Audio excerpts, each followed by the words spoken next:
Good evening and welcome to a Mitch'nandMauck'n About the Cards podcast. I am Mitchell and I am joined as always by the birthday boy. He is the mouth of the West, Tyrell Mock. We're going to the ranch tonight, so kind of a quicker show. Tyrell, the birthday special, I believe, is $2 all you can drinks. Absolutely, it is. Giving them away tonight for the birthday party We're getting them in the house. because it's not going to be baseball on TV that gets people in the door at the ranch. The title of the segment in the first inning is That Road Trip, counting today's makeup game with Arizona, was ass. I A could two not and agree more. four trip, and then a stomping at home. The 10-6 score today against the Diamondbacks was a lot closer on paper than the game indicated. At one point, they were at 2-0, and then just were down 10-2. Kind of made it a game there in the ninth.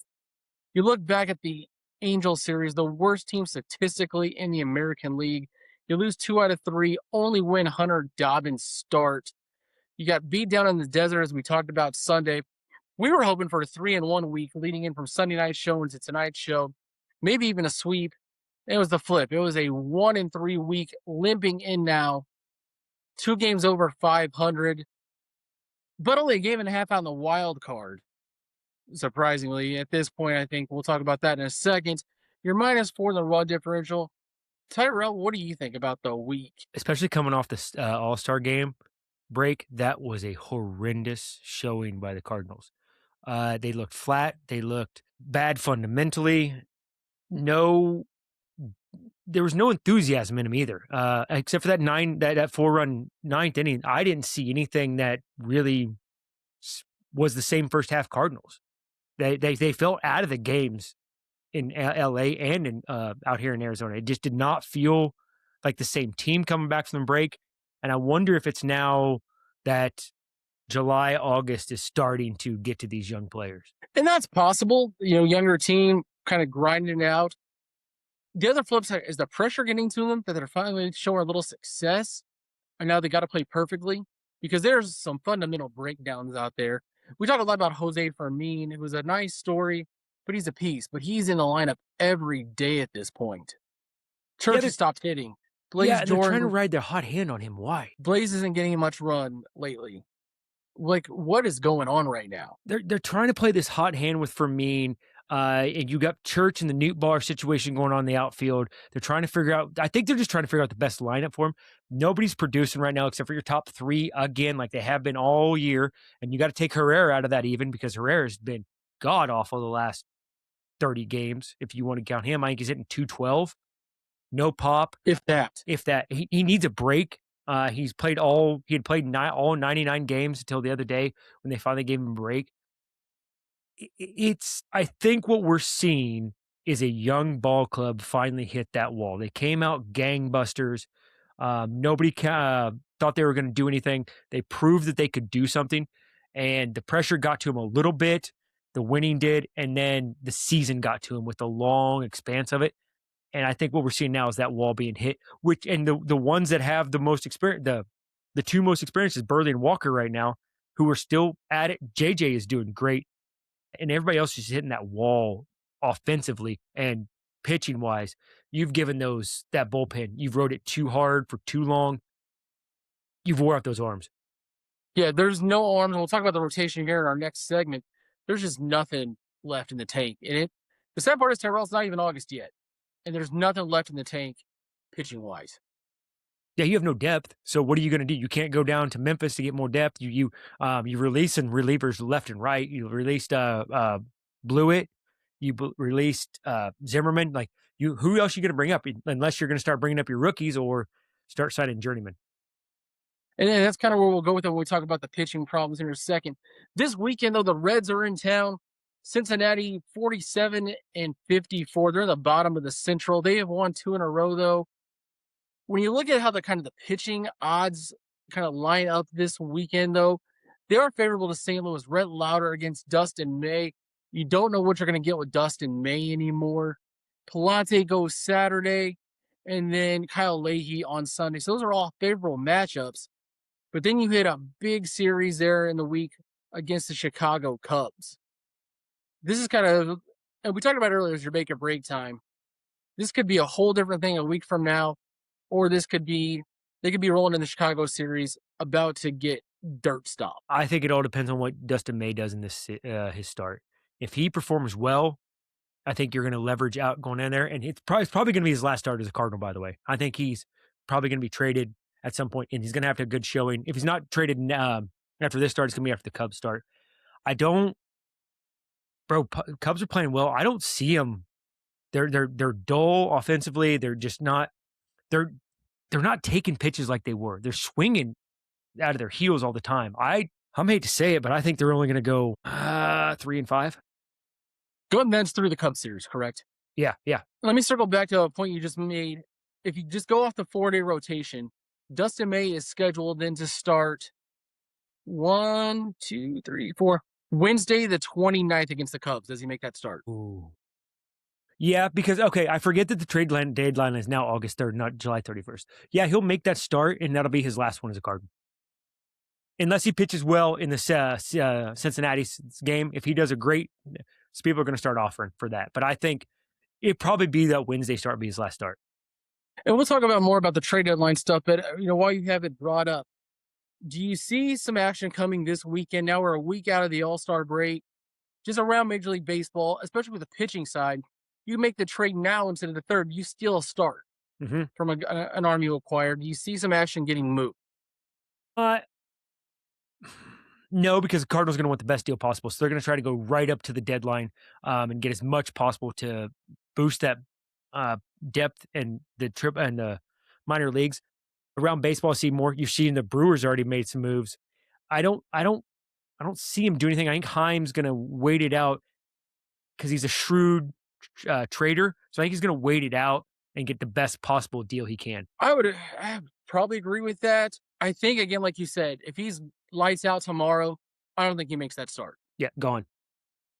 Which is, and let's talk about our next topic, the rotation. The big win that they had against the Angels was a 1-0, a JJ home run, and then 6+ a great baseball from Hunter Dobbins. We all expected Dobbins to be sent down on the bus. Dobbins was not moved. There was no transaction for an arm. Dobbins is still on the active roster, as is Matthew Liberatore. Technically, they're carrying 6 right now. The next turn of the rotation that's not scheduled is Monday against the Cubs. It could be Libby. It could be Dobbins. Does one of them make that start against the Cubs on Monday? And then the other one take what would be a Dustin May start? You have to go Dobbins. He's got the best stuff of that room. Best stuff right now. Palante is your best pitcher right now. McGreevy is still in that debate right there, but he's got the best movement and probably the freshest arm of them right now, and not getting rocked like Libby is because Libby's doing something to get rocked like he is in the first inning and everything. So I think it's going to be a Dobbins start. Dobbins will go Monday, but then Wednesday is kind of up for grabs still. We'll kind of see. The whole Cubs series is TBA. We'll know more information Sunday night when we do the show. With the transaction, with the release of Blewett, etc., they're down to 39 on the active roster, which leaves a spot for it. Quinn Matthews. His last 8 starts, Tyrell, he's got a 1.79 ERA. He's gone 6+ in 5 of those starts. Left-handed, it's probably time. It is probably time. The only knock that I have seen on Quinn Matthews is he walks guys a lot.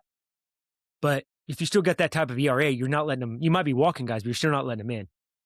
So I think it's time because you can't continue babying these guys in the minor leagues. You got to bring them up and get them MLB ready and show it. And even if it's to showcase him to trade you, you've got to do something on your 40-man to make an active move to try and figure out what's going on with this rotation in this and all these arms to save them and help them out a little bit, because that's what's really going to hold this team back. Not offensively, because they can hit and you can see it.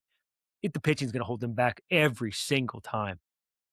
We're doing this show on July 23rd. There's not a day off till August 6th. That is a full 20+ games in a row. 2 weeks from now, there's going to have to be moves for arms somewhere. Yeah, because you're waiting on JoJo to come back too. And waiting on JoJo, who had an appendix thing? Yeah. And who knows if he's going to come back from that. It completely diminished his trade value now. Mm-hmm. When we kind of look at the farm, they released a former Mizzou Tiger, Ian Bedell, today, who was just never getting it done. Yeah. He was on the 40-man, but there's another arm down. Bryce Motson is now thrown out of the bullpen because they need a lefty out of there.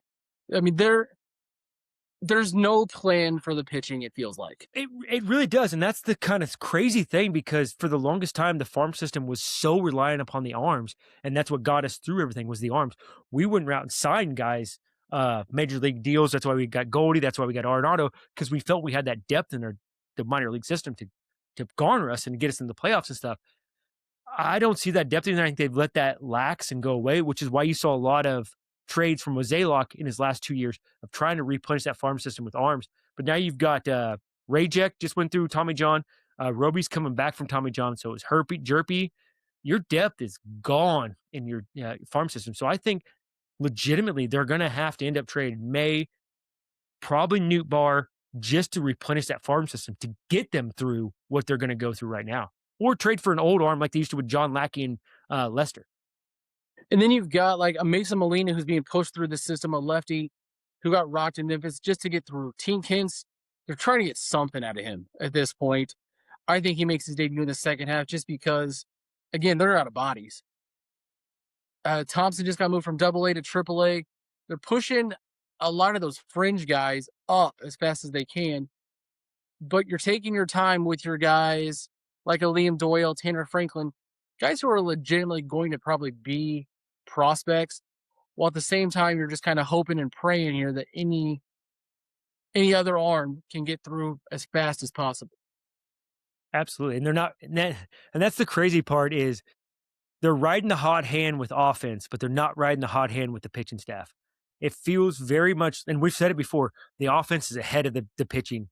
And you can definitely tell that they've invested more in the hitting and the offensive side and not that pitching lab and everything they need to do. They are way behind on developing pitching, which is a sad step back from what we were when you had the Carlos Martinez's, the Lance Lynn, the Michael Walkas, the Wayno, because we developed him. Like all of those guys came through and they developed, and hell, you Sandy Alcantara, Zach Gallen, like the names are endless coming out of the Cardinals minor league system, and they took a step back rather than keep pulling that throttle forward with what they were doing great at, and that has really showed in what you've brought into the starting rotation the last 4 years. You can throw Jack Flaherty on that list, I forgot about Jack Flaherty. Yep. who has become a kind of a journeyman, but is a guy who's going to make 30 starts a year. Looking kind of at Memphis, everybody who can come up has at this point. I mean, we're still kind of waiting on an Austin Love, maybe. Brant Thompson was the name that just got pulled up. He's probably going to be on the list. They're just going to use the other spot and DFA guys move it, manipulate it to get, unless, like you said, they make a trade.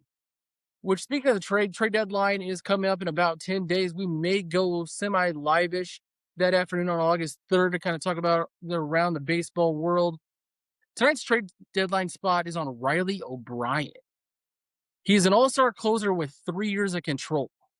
That's appealing to teams, Tyrell. And there's a lot of noise about Riley O'Brien being traded.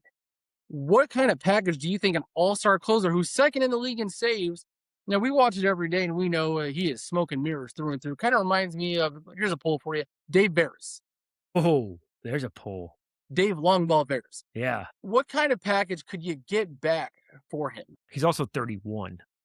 That's a Correct. downside for him. Yeah. You're going to get a top 25 prospect back for him because you're going to need somebody. Now, that's in a winning organization, though, because somebody's going to need him from the bullpen to push him into the playoffs. So I don't think he's a closer. I think he's probably a great setup guy. I don't think he's your closer for a winning team. He's a closer right now for the Cardinals. Probably a top 25 because they're going to overpay for the arm. But I don't think you're right. He does not. He's smoke and mirrors completely. I do not see him being that good for another team outside of the Cardinals because he's just spotlighted right now and shown what he can do. But this is his first year, like he's really finally blossomed, as they want to say. But I have, outside of a few games, and I guess he's only blown, that's his first blown save since 5/14. But at the same point, like, he's always scared me, and he's always got to walk somebody and make it stressful for him. Yeah, you kind of take what you can get with him. You got two guys in the pin to give a shot to. You can give Gracefko the chance to close. You can give George Sariano the chance to close. But since July 5th, they've got the worst record in baseball. You haven't really needed a closer at this point. I think you take a top 25. I don't know if he brings back top 10. I don't know if he brings back major league ready talent. No, I don't think he does. He's got, like you said, he's got that 3 years of control. But the bullpen's arm are so volatile and so like hit and miss so easily. Like you can be great for a half a year and then you just blow up the last half. He's not going to bring you that top 10. I just don't. I don't see him being a team's first choice. He's going to be their second or third choice. They're all going to go after Mason Miller, and then it's what dictates what Mason Miller brings, which is going to be a lot. And then you'll see what how the market progresses from there. What do you is Mason Miller worth 2 top 10s? Absolutely, Maybe 2 top 5s? yeah, he's one of your best closers in baseball right now, and I think he's probably going to bring back a hefty demand. I would probably say 2 top 5s. I would absolutely agree with that. If you want to win a World Series, you're going to go after Mason Miller. And then a team like the Marlins, somebody who's not going to be able to win a Mason Miller sweepstakes, pivots to a Riley O'Brien. Yes, absolutely. That's what's going to happen there. It might even be American League team because that American League is so gross. I don't even want to think about that. But it's going to be somebody trying to push themselves over the edge to maybe have that seventh, eighth inning guy. I think he's gone. I think if you're going to rank the guys, and we'll rank them kind of when we get back as we get closer to the deadline, who's going to be here, who's going to be gone. I think O'Brien is probably as close to gone as can be. Yeah, because George Soriano's the Cy Young of your bullpen right now. That has been one hell of a pickup by Heim in the offseason. He has really shown that he can evaluate some talent well, but Soriano's got the best stuff coming out of there. Graceffo's been great too, but you haven't seen him lately either. Like they've been holding him back too.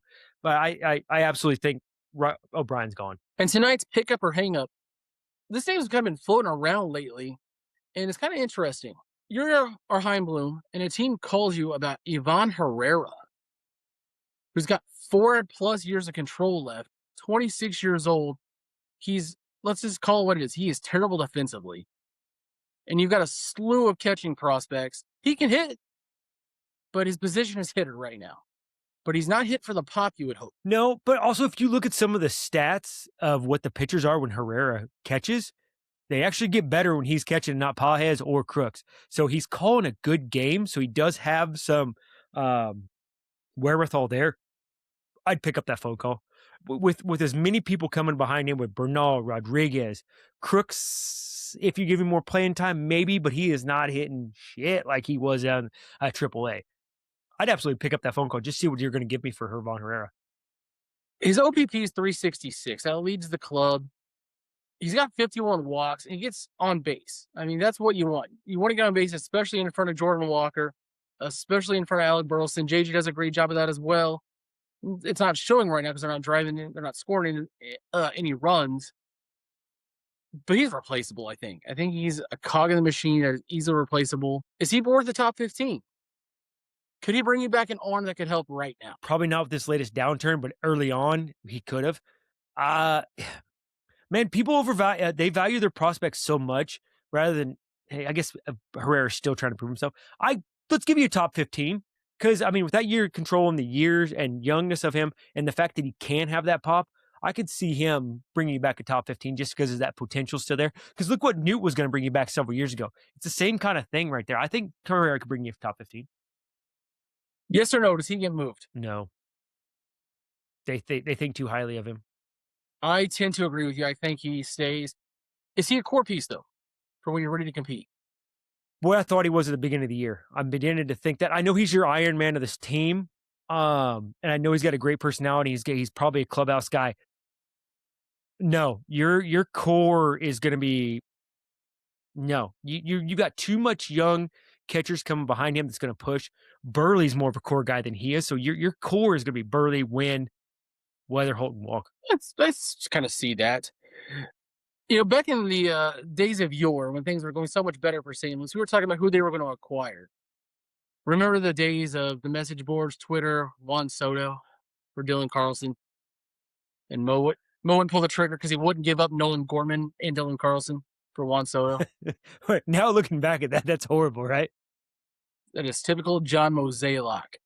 What's been your favorite pickup of the deadline at all time? You got McGuire, you got Matt Holliday, You got the whole 2011 deadline where Mo absolutely cooked. You can even throw Larry Walker in there. I think for me, I loved the speculation of the Cardinals going after McGuire. That was so fun to hear, and the fact that they could have got him. But I'm going to go Will the Thrill Clark. Love the guy in San Francisco. Was one of the few San Francisco Giants that I liked out over there. I think he's a I think you, I said you said it earlier. It's a poor man's Tony Gwynn with more pop. He never got quite the love that Tony Gwynn got, but I think he could hit the ball, played a hell of a good first base, and I think he ended up like hitting 12 home runs and hitting 300 for the Cardinals in those like 30 games, and that was his last half season. He was done after that, so I'm gonna go Will the Thrill. He hit 345 with 12 home runs and 42 RBIs with McGuire injured. And they offered him a contract back, but he didn't want to sit behind McGuire, who had one more year in his deal. And then when Pujols came up, the rest is history. He was never beloved in St. Louis because in 1988, he got in a fist fight with Ozzie in the middle of the field. But Will Clark could play some baseball. Yeah, absolutely. And if you listen to any of his TikToks or stuff or his interviews he does, he's got a pretty goddamn good idea about hitting and knows what to do with it. So I absolutely I love Will the Thrill. I'm going to take Larry Walker just because, again, now that 2014 with all the Hall of Famers, God, if they played the Yankees, they win the World Series that year instead of Boston in Beat the 04. brakes off of the Yankees.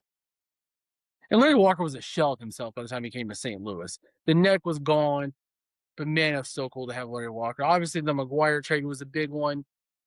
But even like the John Lackey moves where they got some of those guys who could just stabilize were kind of huge. And you're kind of hoping that that's what Heim does. Some addition by subtraction, of course, but at the same time, to find somebody to stabilize the pitching right. But I'm going to ask you this. In the moment, we knew what was going on and we didn't like what Mo was doing. How would you feel if this is a replication of the Mo era of going out and getting those old guys to get you through for the innings rather than what we've been told is, hey, this new regime, this is going to be different. But you're falling back in that same old mentality of we just got to get somebody to get innings. And that depends. Like, if you understand it's we just got to cover innings. It's not we're trying to make a push, and they don't give up anything to get it.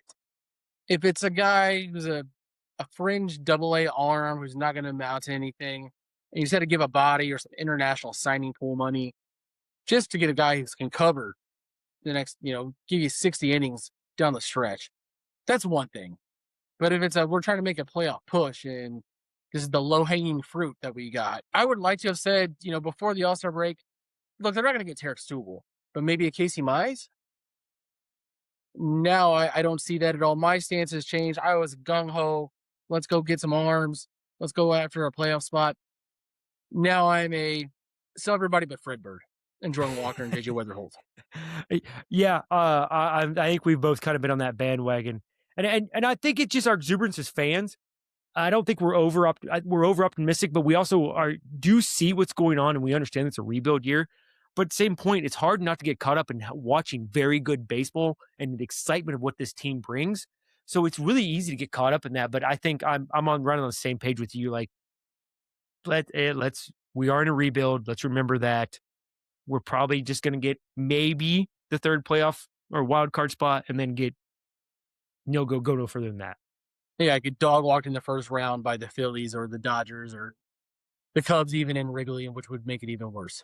Please don't do it. Don't. I would rather get the brakes beat off by the Brewers than the Cubs and Wrigley. To be honest with you, Because you never hear the end of it. yeah, ever. And tonight's Old Man Yells at Cloud, this is going to have a more towards the mothership, ESPN. Let's talk about sports media as a whole. ESPN with massive layoffs this week, including one of our personal favorites, Carl Ravitch, who's been at ESPN for 33 years. Called the game Monday night and then answers a phone call Tuesday morning. Hey, we're going to go ahead and lay you off, which essentially in sports media means you're fired. They've moved a ton of people away. They gave the Pat McAfee show because they licensed it. So this isn't directly going into McAfee's pockets. $60 million a year to license the show. He's paying his staff with it, etc.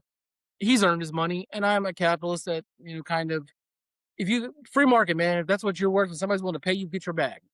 100%. But I want to talk about ESPN as a whole briefly. When we were kids, and again, this is where the Old Man Yells at Cloud. You remember Sports Center was on all day. from about midnight to noon, and then something else random would pop up here and there. And then around 3 o'clock, they would go to the talking head shows, etc. Around 2001 ish, the show came on called Pardon the Interruption. 25 years, PTI. It was a Sports Center lead in. And they have been trying to recreate that formula of the talking heads ever since. 25 years later, Tyrell, PTI is still the number one rated show on ESPN. I didn't know that. Michael Wilbon and Tony Kornheiser with the natural charisma back and forth with each other, and they've been trying to manufacture that since. And we don't want to get political, talk about ESPN's woke, and I don't care. Like, I don't give a shit about the content anymore on ESPN. I don't watch SportsCenter anymore. It is no longer must-see TV. They brought Rich Eisen back when they bought the NFL Network, and they paid a buttload of money for that. That's why a lot of those NFL guys got laid off.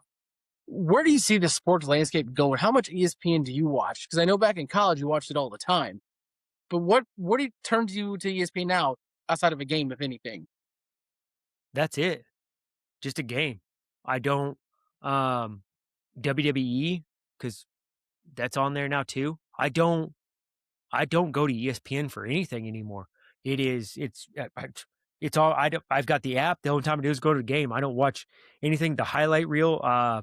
Sports media's changed so much. It's just now a bunch of shouting at each other and like hot takes and what you think this guy and everything. And it's always about the Lakers, the Cowboys, the Yankees, and the Dodgers. Like they got to hit those four in a segment to make sure that they get their clicks.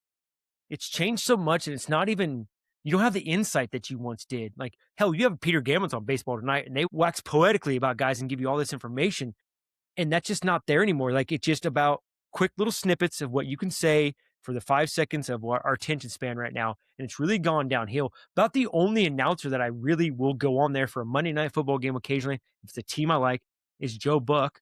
Which congratulations to you going to the Hall of Fame of Baseball, the Fred Frick Award. Congratulations, him and his dad going to go in there. That's super super awesome. But hell, Joe got his bag and went to ESPN. He could have came to the Cardinals and been an announcer and finished his career there. But it it's gross now, really. And I realize the irony of two guys on a podcast talking about sports media, how terrible it is. I understand the Yes, irony. yes, But and that's part of it. Any Yahoo with an iPad and a mic can come talk about sports now. And so to kind of keep up with that social media trend, ESPN has switched to that. I went to Missouri Valley College, which is about an hour from my house. I remember driving back and forth listening to the Scott Van Pelt show. And before that, Dan Patrick hmm and Tony Kornheiser, things like that, Mike and Mike. And ESPN's bringing back Mike Golick with his son to try to create that formula again. They lost the magic, and I'm not sure if they're ever going to be able to get it back. Do you remember how great the 30 for 30 documentary series was? absolutely. Some of the greatest like sports journalism that you had, and that's what they've gone away from is journalism for lack of for the real world. And I think now it's sensationalism of what they go for. Oh, that's a great point. And I think a lot of the media as a whole has gone to that sensationalism. Get your clicks, get your views, because we live in a society, a time now where there's multiple choices. There's no longer three choices on TV. There's no longer cable. There's ways to get different information all the time. And sadly, ESPN for me is not. I don't even watch Fox. Like, do you watch College Game Day on Saturdays for football? I never had a huge. Uh, no, not unless it's a big game that I know is going to be. But no, I don't get on there and watch Game Day. Now I do agree that Pat McAfee is great on this show and ain't on College Game Day, and I'll watch some of it just for that. But I'm not tuning in to watch that all the time. If it's on, I'll listen to them, but I don't seek it out. And that's just kind of the state of the media. But yes, shout out to Joe Buck, who did turn down the Cardinals a second time win before ultimately they settled on Chip Carey. When ESPN's paying you that kind of money, yeah, I wouldn't go do baseball either. But To yeah, work like you said, 16 get days your a year, bag. Yeah, yeah, yeah. You're doing one day for 16 weeks. Yeah, sure, I'll do that. No problem. and they give your wife a job, Yeah, sure, sounds great. I'll do that. yeah, that might have held me back from taking that job. I'm waiting at the Yeah. wife. Yeah. No, thank you. I see her No, every day. no, she's cool. She's good. Finally, tonight it is Tyrell's birthday, so we're gonna blind rank milestone birthdays in a young man's life. I'm not going to go in order just so you don't know what's coming. All right. But let's go ahead and start with your 18th birthday. There's 5 of them. Okay. I want to go real high with 18 because that is, let's go 3. Let's put that middle of the road because I want to see what everything else is. But 18 is such a pivotal, fun age. You start, well, like you can't anymore because you got to be 21 to buy cigarettes. Never mind. It's changed so much. Yep. Okay. Now it's not as My, important. my mom smoked Marlboro Lights. I Uh got huh. home from baseball practice. I ran to the gas station and bought a pack of cigarettes for my mom just because I could that day. And a Damn right. lottery ticket, Yeah. A lottery ticket and probably a penthouse just because you could. just because you could. Exactly. You can go behind the curtain at the video store. Ooh, that's a blast, a video store reference. Yeah. The double digit birthday, 10. That's a big one because most of us will never see 100. Switching from 9 to 10. It was big. You felt grown up at that point. As I get older, I look back at my childhood with fond eyes. God, I want to switch 18 to 4, and I want Nope. to put That's 10 to how this 3. works. Nope, I got to tell how it works. Okay, damn. All right, 4 then. The old man birthday, man, when you finally feel like maybe you're a man, maybe you're starting on the backside of life, 40. All right, 40 was not bad for me. 30 was horrible for me. So let's go. Amen, brother. Yeah, I'll go 5 on that. I mean, 40s. That's when all this started happening. Yep. You start kind of seeing the back nine of life. Huh? Uh-huh. Start thinking about your legacy. And, there's that old cliche that, like, things, when you hit that age, at least in my opinion, things start getting taken away from you. Mhm. People, things like that. Your parents are older. You start Your losing. joints. Yeah. All right. Top two here. This is going to be tough. I know I'm going to go ahead and leave this one in 16. Number 1. Number 1. You get your freedom, man. Like, and it's different nowadays too though because I've got 3 nieces that are 23, 21, and 18. And none of them wanted a car at 16. They didn't care at all. Didn't even get their driver's license. I don't get that. That means freedom to me. So that's number 1, dude. 16 was just great. It was so nerve-wracking too, but then that first cruise you got to do by yourself, blaring your own music, the freedom, the windows rolled down. Yeah, dude. That's number 1. That's when life kicked in. As somebody who works with high school kids, so many of them at 16, 17 don't have cars, don't want to drive. And I don't get it. 16 years old, I was begging my brother, DMV. We're going to the DMV. We're going to the DMV. My 89 Camaro T-tops out, Usher's my way on the subs. Can't tell me nothing. Cruising Nothing. through the one stoplight in a Vaz. And and then you get that first girl in your car by yourself. Oh man. Just 16 number 1, dude. That's the best. And then finally, 21. Oh, you know what? As a guy who stood on top of Old Chicago and said, I'm a little teapot I at was his there. 21st birthday. Yes. Let's go number 2 on that. That's when your adulthood starts. I don't. The only thing I remember from my 21st was peeing on I-70 because we went to a bar in Boonville because a buddy's band was playing, and my birthday was on a Sunday, so they wouldn't serve me till midnight. Get out of here. And we did 21 shots in an hour and a half. Yeah, I can understand why you peed on I-70. Ruined some Tommy Hilfiger jeans, man. Oh my God. Tommy's. That's the It red, was white, and blue, rough. dude. Yeah, yeah. I went to dinner that Sunday at Old Chicago with my parents and the young lady I was seeing at the time with her parents. Got to meet her parents met mine for the first time that night. My stepdad bought me a beer. I think I looked at it and was like, "Nope, No, thank you.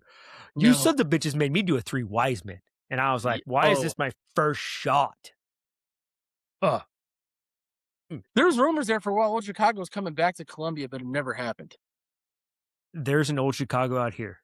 And I haven't seen any other ones, but there's an old Chicago over on Gilbert Road. I've went there like 3 times the entire time I've lived here. It's not the same. No, not at all. You don't have a bunch of drunk 20 somethings with you after a softball game. It's not the same. We shut that bitch down on Sunday nights in the summer. Yes, we did. Yes, we did. I fully believe I am in credit card debt because of that place. Yeah. So much fun on that back patio. Oh, man. Good times. Good times. Uh, that'll wrap us up for tonight. We're gonna let Tyrell get to the ranch. We will be back on Sunday. We'll be doing it remote. I'm catching a flight Monday morning to La La Land, so we'll be doing it from Kansas City on Sunday night. For the birthday boy, Tyrell Mott, I am Mitchell Jenkins, and we will see you on Sunday night.